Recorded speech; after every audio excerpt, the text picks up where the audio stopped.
बिस्मिल्लाहिर्रहमानिर्रहीम। Dear students, उम्मीद है आप सब खैर खैरियत से होंगे। मैं डॉक्टर वकास। आज जो क्रिसेंट एकेडमी में हमारा पहला बायोलॉजी का पार्ट 1 का टेस्ट कंडक्ट किया गया था, हम कोशिश करेंगे कि उसको थोरोली डिस्कस कर सकें। MCQs, शॉर्ट क्वेश्चंस और लॉन्ग क्वेश्चंस पोर्शन को स्टेप बाय स्टेप। तो अगर बात डिस्कशन की जाए तो I will start from the portion of MCQ। और MCQ की बात करते चलें तो हमारे पास MCQ पोर्शन में जो सबसे पहला ऑप्शन था, जो सबसे पहला MCQ था, दैट इज़ रिमूवल और डिग्रेडेशन ऑफ एनवायरमेंटल पॉल्यूटेंट्स और toxic materials by living organism. तो जब भी ये स्टेटमेंट आपको आए तो एक चीज़ का ख्याल रखिएगा, remediation meant that removal and the bio removal of anything that is harmful but using living organisms. तो ये चीज़ एक पूरी स्टेटमेंट लाइन है MCQ नंबर 1 की, जो आपको पेज नंबर 13 पे बुक में मिलेगी, थर्ड पैराग्राफ, फोर्थ लाइन पे। And then the option is D and bioremediation. अगर थोड़ा सा आगे प्रोसीड करें टुवर्ड्स MCQ नंबर 2, तो MCQ नंबर 2 में हमारे पास स्टेटमेंट था percentage of chlorine in the human body. अगर हम सारे बायो एलिमेंट्स को जहन में रखें तो उन सब बायो एलिमेंट्स में से क्लोरीन की परसेंटेज ह्यूमन बॉडी में या लिविंग ऑर्गेनिजम्स की बॉडी में कितनी होती है, तो ये हमारे पास एक स्ट्रेट फॉरवर्ड सा जवाब है, दैट इज़ ऑप्शन ए 0.15%। ये आपको graphical representation of bio elements में मिलेगा। उस ग्राफ के बिल्कुल नीचे जो हमारे पास ट्रेस एलिमेंट्स है उसमें आपको क्लोरीन की परसेंटेज मिलेगी, दैट इज़ 0.15%, और ऑप्शन हमारा हुआ ए। तो स्टूडेंट्स, स्टेटमेंट सबसे क्रूशियल होती है, स्टेटमेंट को मद्देनज़र रखना होता है। हमारे पास जो थर्ड MCQ है उसकी स्टेटमेंट ये है, the branch of biology which deals with the ancestral history of organisms is called। तो जब भी हम ऑर्गेनिजम्स की एंसेस्ट्रल हिस्ट्री, जिसे दूसरे लफ्ज़ों में पेडिग्री बोलते हैं, पेडिग्री मतलब उनके आबाओ अजदाद को, उनकी हिस्ट्री को, उनकी एवोल्यूशन को स्टडी करने की बात करते हैं, तो ये सारी ऑन गोइंग्स इर्तिका में आती हैं। बायोलॉजी की एक ब्रांच जिसको हम एवोल्यूशन बोलते हैं उसमें आती हैं। इसलिए हमारे पास इस स्टेटमेंट के रिगार्डिंग हमारे पास जो मोस्ट प्रोबेबल आंसर बन रहा है, that is option C for the MCQ number 3। Next MCQ की अगर हम बात करें, the biomes are named on the basis of, तो इस चीज़ को ज़रा सा भी कॉम्प्लिकेट करने की ज़रूरत नहीं है। उसने पूछा है जो हमारे पास बायोम्स हैं उनको हम किस बेस पे नेम देते हैं, तो बहुत आसान है। Page number 7 second paragraph first line में topic living world in space में आपको ये लाइन लिखी मिलेगी। इसमें प्रॉपर डेफिनेशन लिखी है कि a biome is a large regional community that is primary determined by its climate. तो वही हमारे पास चीज़ ऑप्शन इस लाइन में ही क्लियर हो जाती है, और हमारा जवाब जो है that is option A, that is climate. Now move करते हैं टुवर्ड्स द MCQ नंबर 5। और MCQ नंबर 5 की हमारे पास स्टेटमेंट थी, उसमें पूछा गया था कि percentage of fungi, algae, protozoans and various prokaryotes are. तो स्टूडेंट्स, फाइलेटिक लिनिएज वाले टॉपिक में बिल्कुल पहला पैराग्राफ है जहाँ पर ये सारे लिविंग ऑर्गेनिजम्स की परसेंटेज को डिस्कस किया गया है। और उधर आपको ये जो आपका MCQ है पेज नंबर 9 पे आपको फर्स्ट पैराग्राफ में ही टॉपिक फाइलेटिक लिनिएज में फोर्थ लाइन पे मिलेगा, and percentage is 9.4% and the option is C. अब मूव करते हैं towards the sixth MCQ and the statement is plants having foreign DNA are called. तो ये चीज अंडर द हेडिंग ऑफ, हम MCQ according to number of MCQs move करेंगे। हमारे पास 6th MCQ जो है, that is the technique used to preserve milk and milk products is called. तो बहुत आसान और जामिया बात है, रोज़ हमारी प्रैक्टिस में भी ये चीज़ आती है। MCQ नंबर 6, तो हम मिल्क और मिल्क प्रोडक्ट्स को किस तरह से हाइजीनिक बना सकते हैं, क्लीन बना सकते हैं, लंबे अरसे तक स्टोर कर सकते हैं। तो ये MCQ पेज नंबर 11, 4th पैराग्राफ, पास्चराइजेशन का लफ्ज़ लिखा होगा। तो इस टेक्निक को जिसमें हम मिल्क और मिल्क प्रोडक्ट्स को हाइजीन करते हैं, क्लीन करते हैं, इस हम प्रोसेस को पास्चराइजेशन बोलते हैं। और ये भी चीज़ याद रखने वाली है कि पास्चराइजेशन का जो प्रोसेस है that is introduced by a scientist named Louis Pasteur. अब बढ़ते हैं टुवर्ड्स MCQ नंबर 7। अब ये जो MCQ नंबर 7 है इसकी स्टेटमेंट साफ लिखी हुई है, plants having the foreign DNA are called. Foreign DNA मतलब हमारे पास ऐसा डीएनए जो हमने किसी और सोर्स से ड्राइव किया हो, वो कोई और लिविंग ऑर्गेनिज्म हो सकता है। अब ऐसा करने का पर्पज़ क्या है? ऐसा करने का पर्पज़ ये है कि हमारे पास जितने भी प्लांट्स और प्लांट्स की वैरायटीज़ जो हैं, हम फॉरेन डीएनए के इंट्रोडक्शन के साथ साथ उन प्लांट्स की वैरायटीज़ को इम्प्रूव करें। फॉर एग्जांपल, अगर हम फॉरेन डीएनए डालते हैं तो क्या पता उस फॉरेन डीएनए में कुछ ऐसी करेक्टरिस्टिक्स हैं जो हमारे इस प्लांट को इंसेक्ट रेजिस्टेंट बना दें। तो ऐसे प्लांट को जिसमें हम फॉरेन डीएनए इंट्रोड्यूस करवाते हैं that is known as transgenic plant. तो हमारे पास MCQ number 7 option A transgenic plants. अब बात करते हैं हम अपने next MCQ that is MCQ number 8, the study of Plasmodium and its life cycle included in. तो एक बहुत सिंपल सी बात है।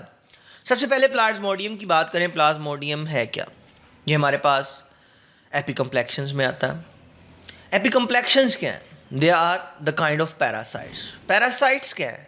जो लिविंग ऑर्गेनिजम्स की बॉडी में रहते हैं, उनसे फूड डिराइव करते हैं, but at the and living organisms को हार्म करते हैं, डिजीज़ पैदा करते हैं, कोई एबनॉर्मेलिटी कॉज करते हैं। तो जब पैरासाइट्स की बात आई तो फिर सिंपल सी बात है, हम इनको बायोलॉजी की एक ब्रांच में स्टडी करते हैं that is parasitology. And MCQ number 8 का हमारे पास ऑप्शन हुआ ए। MCQ नंबर 9, स्टेटमेंट जो हमारे पास है MCQ नंबर 9 की, an aphid that attacks walnut tree is being controlled biologically by. Aphids की बात हो रही है, वालनट ट्री को इफेक्ट करते हैं। तो हमारे पास ये एक बिल्कुल सिंपल लाइन है, तो इसको जहन में रखिएगा। MCQ नंबर 9 पेज 11, आपको ये 9th लाइन में मिलेगा कि हम इन एफिड्स को कंट्रोल कर सकते हैं, रिस्ट्रिक्ट कर सकते हैं by the help of wasp. Option A हमारे पास MCQ नंबर 9 का। देन मूव करते हैं towards the MCQ number 10। MCQ number 10 की हमारे पास स्टेटमेंट है, a community together with its non living surroundings. तो बात एक छोटी सी याद रखिएगा, बच्चे इस चीज़ को स्टडी करते हैं, देखते ही MCQ को बहुत ज़्यादा जल्दी करते हैं और इसमें बायोस्फीयर को टिक करते हैं। तो प्लीज़ बात को गौर से स्टेटमेंट को देखिएगा। उसने सिर्फ और सिर्फ एक कम्युनिटी की बात की है, उसने पूरी बायोस्फीयर की बात नहीं की। अगर बायोस्फीयर इसका जवाब बनता तो हम सिर्फ एक कम्युनिटी की कभी बात ना करते। तो पहली बात, एक कम्युनिटी का डिस्कस किया गया, a community together with its non living surroundings. तो अब आप एक कम्युनिटी को डिस्कस कर रहे हैं, उस कम्युनिटी की सराउंडिंग में जो नॉन लिविंग थिंग्स हैं उनको डिस्कस कर रहे हैं। उन नॉन लिविंग थिंग्स का जो असर है, उन नॉन लिविंग थिंग्स का जो इफ़ेक्ट है ऑन द लिविंग ऑर्गेनिजम्स, इसको स्टडी कर रहे हैं। तो इन सब चीज़ों की ऑन गोइंग्स को हम स्टडी करते हैं इन इकोसिस्टम। इसको हम बोलेंगे इकोसिस्टम। MCQ नंबर 10 का हमारे पास जवाब हुआ that is option D, ecosystem. Now students, हमारे पास जो नेक्स्ट पोर्शन है that is of short questions end of long questions. तो एक चीज़ मैं शॉर्ट और लॉन्ग को डिस्कस करने से पहले बोलूँगा, क्योंकि बहुत से शॉर्ट क्वेश्चंस और लॉन्ग क्वेश्चंस ऐसे होते हैं जो कि काफ़ी ट्रेंडिंग होते हैं, रेपिटेशन भी होती है, आने के चांसेस ज़्यादा होते हैं। तो इनको हमने कुछ इस तरह से प्रोसीड करना होता है इन क्वेश्चंस को, कि इस तरह हम इनकी तैयारी करें कि हम ईच एंड एवरीथिंग जो भी regarding the short question and long question है वो हमारी फिंगर टिप्स होनी चाहिए। लाइक मैथमेटिक्स, इसमें हमारी एक थोड़ा प्रैक्टिस होनी चाहिए। तो सबसे पहले मैं बात करूँगा शॉर्ट क्वेश्चंस की, और उसमें हमारे पास सबसे बेहतरीन और पहला शॉर्ट क्वेश्चन है, that is comparison between theory and law. तो जब भी आप कंपैरिजन करते हैं या इन अदर वर्ड्स डिफरेंस करते हैं, तो आपको हमेशा वो पॉइंट्स मेंशन करने होते हैं जो इन दो चीज़ों को जिनके बारे में डिफरेंस पूछा गया है इनमें डिफ़र करें। सिमिलर पॉइंट्स मेंशन ना कीजिए। अब कंपैरिजन की बात की है तो इसमें आप किसी भी रिगार्डिंग कंपैरिजन कर सकते हैं, लेकिन अगर चीज़ों को बिल्कुल सिंपल रखा जाए तो यहाँ पर हमारे पास पहली चीज़ जो आती है इन दोनों के regarding, that is their definition. आपने सबसे पहले जिस चीज़ को मलहूज़े खातिर रखना है उसमें सबसे पहले थ्योरी की डेफिनेशन, देन लॉ की डेफिनेशन, अलग से दरमियान में लाइन लगाइएगा, पहला पॉइंट हमारे पास। दूसरा पॉइंट, आप अच्छे से बखूबी जानते हैं कि थ्योरी, जब भी बात थ्योरी की जाए तो हम इजीली कहीं ना कहीं ऐसा पॉइंट मिल ही जाता है, हम थ्योरी को डिनाई कर सकते हैं। वी कैन प्रूव दैट कि थ्योरी हमारी रॉन्ग है। किसी भी स्टेज पे थ्योरी रॉन्ग हो सकती है, बट इफ़ लकीली ये थ्योरी प्रोसीड कर जाए, सब एक्सपेरिमेंट्स को, सब ऑनगोइंग्स को विदस्टैंड कर जाए, तो ऑटोमेटिकली ये एक 100 में से आउट ऑफ हंड्रेड्स ये एक थ्योरी कन्वर्ट हो जाती है इनटू द लॉ। लेकिन जब फिर लॉ की बात करें, दूसरा ही पॉइंट जो भी मैं थ्योरी के बारे में बता चुका, फिर मैं लॉ की बात करूं तो लॉ की जब बात की जाए, हम कभी भी लॉ को डिनाई नहीं कर सकते। We can deny law, we can prove that a law is wrong. Hence a thing is that we can do modify a law but can deny a law.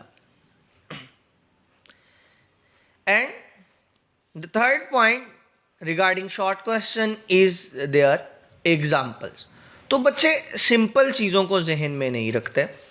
तो अगर एग्जाम्पल्स की बात की जाए तो थ्योरी की सबसे बेहतरीन एग्जाम्पल जो हमारे पास है, दैट इज़ मेरे बच्चों सेल थ्योरी। ये बड़ी आसान सी एग्जाम्पल है थ्योरी की। एक और एग्जाम्पल आप लिख सकते हैं, दैट इज़ बेटा जी most common example is germ theory, आपकी बुक से ही है। And then if move towards the law, तो लॉ की सबसे बेहतरीन एग्जाम्पल एक हमारे पास आती है, that is Hardy Weinberg law, जिसको हार्डी वेनबर्ग थ्योरम भी बोलते हैं। हार्डी वेनबर्ग कांस्टेंट आता है, उसकी डिस्कशन बाद में in second year. And then the next example बहुत आसान ईजी एग्जाम्पल है, that is Mendel's law. Mendel's law of segregation, Mendel's law of independent assortment, बहुत आसान से एग्जाम्पल्स हैं। अब यह बहुत ही एक सिंपल से क्वेश्चन की तरफ मूव करते हैं। हमारा सेकंड क्वेश्चन था, दैट इज बायोटेक्नोलॉजी। तो हमेशा बायोटेक्नोलॉजी में एक बात आपने याद रखनी है, यहाँ पर आपने सिर्फ और सिर्फ सिंपली बायोटेक्नोलॉजी में डिस्कस करना है डेफिनेशन को। बायोटेक्नोलॉजी की आपने डेफिनेशन मेंशन करनी है, आपने बायोटेक्नोलॉजी की डेफिनेशन मेंशन करनी है। जब आप डेफिनेशन मेंशन कर चुके होंगे तो हमारे पास नेक्स्ट क्वेश्चन या नेक्स्ट हमारी जो प्रोसीडिंग होनी चाहिए ताकि हमें इस क्वेश्चन में 2 मार्क्स मिलें, वो ये है एक एग्जाम्पल। तो बच्चों को जो मैं एग्जाम्पल बायोटेक्नोलॉजी को बेटा देता होता हूँ, that is production of insulin. हम बायोटेक्नोलॉजी में इंसुलिन की प्रोडक्शन करते हैं using living organism such as bacteria. And the next question is that is population and community. यहाँ पर हमारे पास अगर पॉपुलेशन एंड कम्युनिटी की बात की जाए तो उसने सिंपली हमें कहा differentiate between the population and community. तो डिफरेंस में परेशान होने की बात नहीं, क्योंकि पहला हमारे पास बेहतरीन पॉइंट जो है दैट इज ऑफ डेफिनेशन। जब भी पॉपुलेशन एंड कम्युनिटी की बात की जाए तो पॉपुलेशन को आप अच्छे से डिफाइन करेंगे, then you guys will define the community. Next जो हमारे पास प्रोसीडिंग्स हैं, उन प्रोसीडिंग्स में हमने नेक्स्ट चीज़ जो लिखनी है दैट इज़ द एग्जाम्पल। इन दोनों की आपको एग्जाम्पल्स मेंशन करना होंगी। आपने पॉपुलेशन को डिफाइन किया, कम्युनिटी को डिफाइन किया, then you will write about the examples of population and community. Further आप एक और चीज़ ऐड कर सकते हैं, you can say that, you can write that कि कम्युनिटी जो है इसकी आगे फर्दर हमारे पास दो मेजर टाइप्स हैं। First one is of simple community and the second one is complex community, but in case of population there is no such kind of division, no such kind of types. Next हमारे पास जो question है that is of phyletic lineage. तो बच्चों को मैं इस question के बारे में बताता हूँ। बच्चे अक्सर परेशान होते हैं कि सर फाइलेटिक लीनिएज की डेफिनेशन लिखने के बाद हम आगे क्या करें। तो बेटा इसमें परेशान होने की बात नहीं है। सबसे पहले you should have to mention the definition of phyletic lineage। बहुत जाम्य है, बहुत अच्छी डेफिनेशन है, वर्ड टू वर्ड आप मेंशन करें। नेक्स्ट थिंग जो बहुत ज़बरदस्त है, आप नीचे पहला पैराग्राफ phyletic lineage के टॉपिक का मेंशन करें, दैट इज द परसेंटेज। बहुत बहुत आसान आपके लिए और easily you may can get 2 marks in this question। The next thing is hydroponic culture technique. अब जब भी हाइड्रोपोनिक कल्चर टेक्निक की बात आती है तो हाइड्रोपोनिक कल्चर टेक्निक अगेन वही बात, बहुत आसान है। तो ये वो क्वेश्चंस हैं जो बहुत ट्रेंडिंग क्वेश्चंस हैं। इन क्वेश्चंस को बाकी क्वेश्चंस के साथ साथ हमारी फिंगर टिप्स पे होना चाहिए। तो जब भी हाइड्रोपोनिक कल्चर टेक्निक की बात की जाए तो सबसे पहले जो चीज़ आपने मेंशन करनी है हाइड्रोपोनिक कल्चर टेक्निक की, दैट इज इट्स डेफिनेशन। बेटा जी जैसे ही आप हाइड्रोपोनिक कल्चर टेक्निक की डेफिनेशन लिखेंगे, but the thing is that ये जो डेफिनेशन है आपकी, ये जो डेफिनेशन है आपकी, ये बहुत जामिया होनी चाहिए, ये बुक टू बुक होनी चाहिए, वर्ड टू वर्ड होनी चाहिए आपकी डेफिनेशन, और इसमें कोई भी कमी पेशी नहीं होनी चाहिए। आपने इसको अच्छे से डिफाइन करना है। देन अगर हम हाइड्रोपोनिक कल्चर टेक्निक की बात करते हैं तो हाइड्रोपोनिक कल्चर टेक्निक में एक बहुत ज़बरदस्त और बेहतरीन हमारे पास एग्जांपल आती है, that is the anther culture technique. तो बेटा जी ये एग्जाम्पल जहन में रखिएगा, डेफिनेशन के साथ ये एग्जाम्पल लिख गए 2 नंबर पूरे। तो कभी कभी हम बस डेफिनेशन लिखाते हैं, हमें इनकी एग्जाम्पल्स का नहीं पता होता और घर आके खुश होते हैं कि 2 नंबर मिल जाएंगे, but at the and marks deduct होते हैं। तो इसकी एक बड़ी अच्छी एग्जाम्पल है टिश्यू हमारे पास हाइड्रोपोनिक कल्चर टेक्निक की, that is anther culture technique. Now बेटा जी towards the portion of MCQ, MCQ portion की तरफ मूव करते हैं, सॉरी लॉन्ग क्वेश्चन पोर्शन की तरफ मूव करते हैं। अगर लॉन्ग क्वेश्चंस की सिंपली बात की जाए तो लॉन्ग क्वेश्चंस में हमारे पास सबसे पहला लॉन्ग क्वेश्चन है, that is organ and organ system. बेटा जी तो जब भी इस लॉन्ग क्वेश्चन को आपने जहन में रखना है, सबसे पहले आपने ऑर्गन की हेडिंग दी, ऑर्गन की आपने लिखी डेफिनेशन। ऑर्गन की डेफिनेशन लिखने के बाद आपने जो नेक्स्ट काम करना है, आपने इस ऑर्गन की लिखनी है एग्जाम्पल।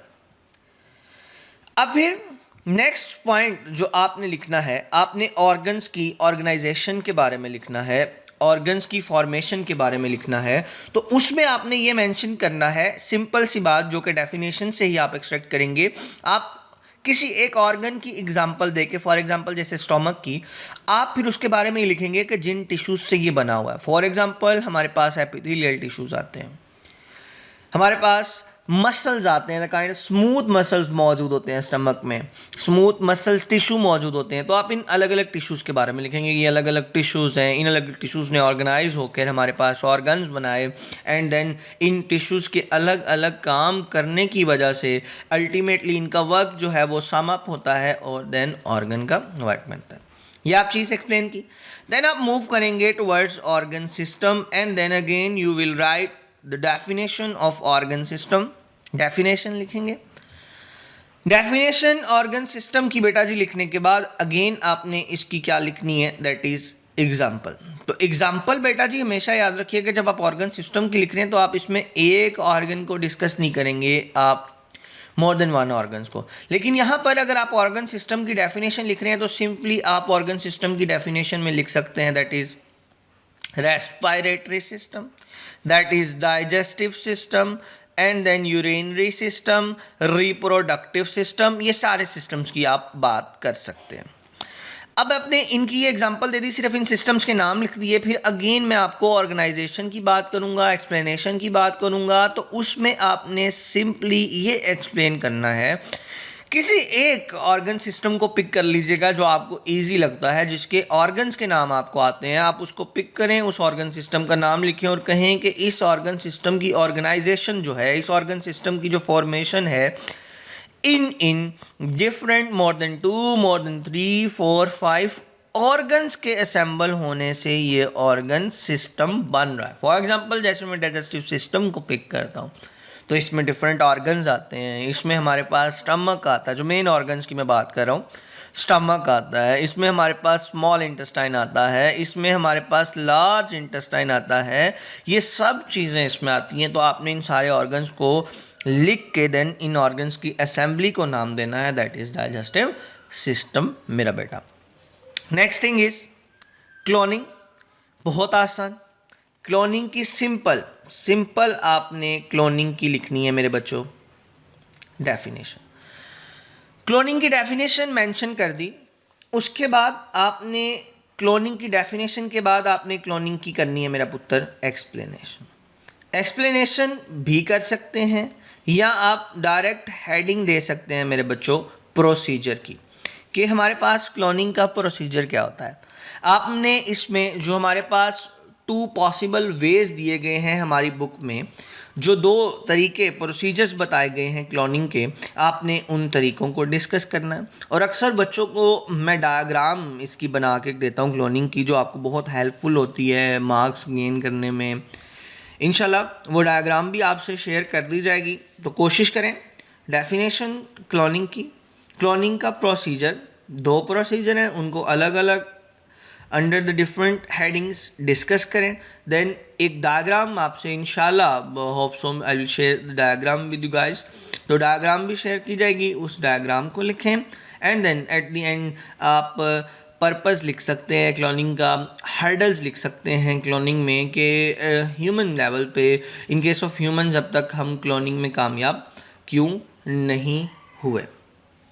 थैंक यू बेटा जी, बहुत शुक्रिया, अल्लाह हाफिज़। आज के लेक्चर के लिए इतना ही। अपना ख्याल रखिएगा, अपने घर वालों का ख्याल रखिएगा, दोस्त अहबाब सबका ख्याल रखिएगा। अल्लाह हाफिज़।